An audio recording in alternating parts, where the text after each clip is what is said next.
Bienvenue dans l'épisode 24 du tableau de bord du Blobspot, dans lequel nous allons aborder la pertinence d'utiliser des matériaux de réemploi, notre approche pour continuellement monter en compétences et la nécessité de tisser l'histoire de notre projet.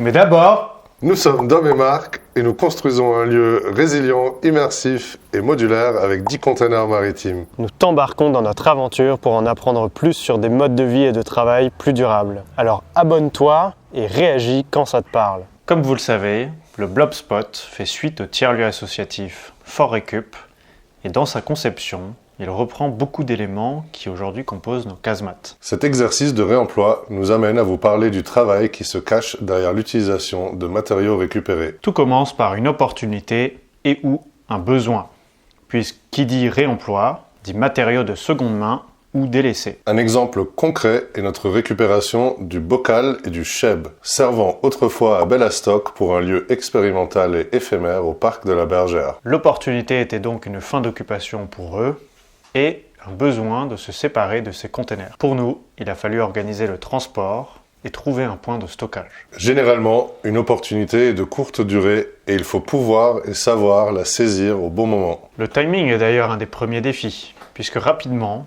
il faut savoir se positionner et agir en conséquence, sans parler des défis administratifs, d'espace ou d'utilité pour le projet. En parlant du bocal et du cheb, ils ont d'abord été stockés au fort sans être utilisés, jusqu'au jour où nous les avons déplacés à notre autre tiers-lieu, Samplon 93, et ensuite dans notre jardin au fort. Aujourd'hui, ils ont un rôle décisif dans le Blobspot. Récupérer un matériel vient avec son lot de contraintes, en termes d'état, d'histoire, d'imperfection, de taille et de quantité. Le cheb est un container senior, bien cabossé et rouillé.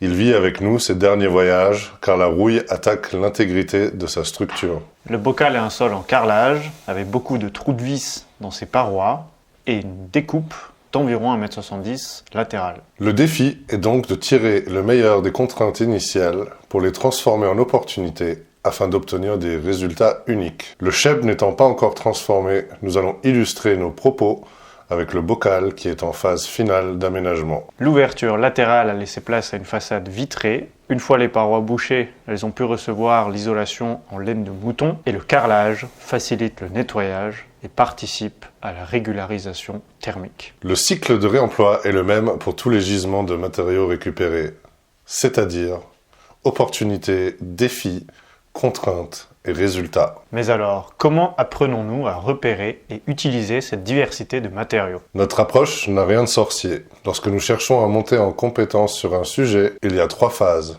la recherche, l'expérimentation et la transmission. Internet est un outil révolutionnaire lorsqu'il s'agit de comprendre un procédé, l'utilisation de certaines machines ou la théorie de concepts techniques. Mais surtout, nous apprenons à travers les personnes que nous rencontrons. Des voisins, des membres de projet, des proches, des membres de notre communauté ou même des connexions spontanées. Ainsi, c'est souvent intellectuellement que nous commençons à nous nourrir, avant de mettre en pratique et répéter l'opération jusqu'à la maîtriser. L'étape qui ancre un savoir-faire dans nos fondamentaux est celle de la transmission, puisque c'est en expliquant aux autres que nous progressons vraiment sur ces sujets. C'est ce qui nous a permis à tous les deux, à notre rythme, de passer d'un métier intellectuel à une activité autant manuelle et appliquée que théorique. La leçon fondamentale est d'oser plutôt que d'avoir peur de l'échec. L'échec fait partie intégrale de l'apprentissage. Alors au lieu de se raconter des belles histoires, il faut simplement oser. En parlant d'histoire, il est nécessaire de tisser celle de son projet afin d'embarquer son public et former une communauté soutenante et forte. Le storytelling, ou l'art de raconter une histoire, est d'une importance fondamentale dans la construction et la pérennité de tout lieu. La construction d'un lieu est une histoire continue et sans doute sans fin. Et c'est bien son histoire qui constitue l'âme qui y réside. À l'échelle de Fort Récup, chaque visiteur est nourri par l'histoire que racontent ces espaces.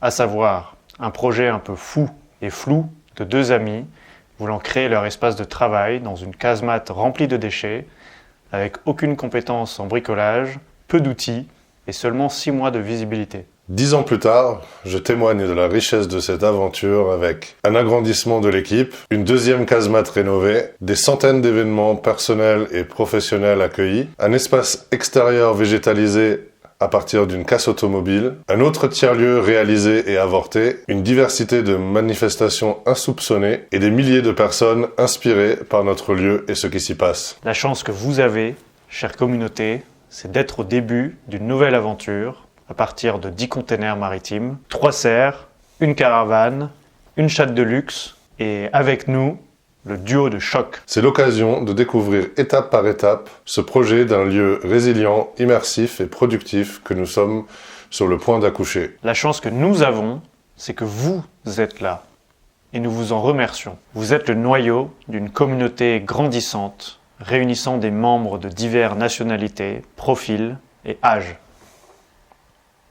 C'est pour célébrer cette éclosion communautaire que nous organisons le dimanche 23 mars un apéritif convivial dans l'après-midi au fort. Venez seul ou bien accompagné, partager un moment de découverte. Merci de ta présence, réagis en commentaire si ça te parle et partage l'histoire autour de toi. Rendez-vous dimanche 23 mars au fort et lundi prochain pour un nouvel épisode. D'ici là, belle semaine!